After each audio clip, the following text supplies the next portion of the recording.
Hi, Miss Jacqueline. Can you tell me about yourself, including your full name, age, address, and your status? Hi, sir. I'm Jacqueline Hontilla Cardinal. 42 years old. I'm single mother and I have one daughter, Okay, how old is your daughter? 22 years old. Okay, where do you live? Where do you live? At Purok Uno, Poblasyon, Antipas, North Cotabato. Okay, how many siblings do you have? We have four siblings. I'm the youngest. Okay, tell me about your educational background. I'm college level. Okay, why you did not finish your college, ma'am? The time I'm pregnant, sir. Okay, do you have work experience abroad? Yeah, I go the four country. Kuwait, Malaysia, UAE, and Saudi Arabia. What is your duties and responsibilities in Kuwait, Saudi Arabia, Malaysia? Kuwait is a domestic helper, cleaning house, ironing, washing, cleaning car. How about in Malaysia? Malaysia, I work as a waitress. Okay, in Saudi, ma'am. In Saudi, uh, on-call cleaner, cleaning residential houses, Okay. different houses.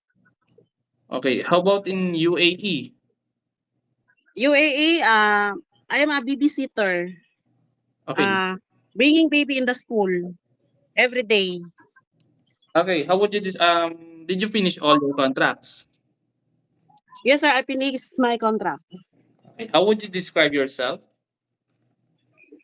Caring, responsibility, and uh, Okay. uh, caring mother. Okay. Do you have any tattoo in your body? No, sir. Okay. Did you undergo to any kind of surgery? No, sir. Okay. Why do you want to work abroad? To fulfill the needs of my family. Okay. Are you scared of dogs and cats? No, because I have dog, I have also cats. How about big dogs? Are you scared? No. Okay. Please give me your idea how you can take care naughty children and children with tantrums. Actually, before I would do is just talk, come to me, come down. Okay. Um, can you sing one nursery song? Nursery song.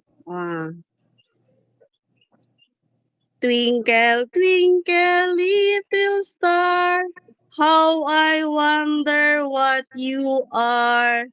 Up above the world so Okay. Lastly, what is your message to your future employer?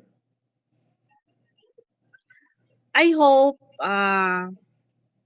we understand everything and then I follow the rules of our employer. Okay, that would be all, ma'am. Thank you. Thank you, sir.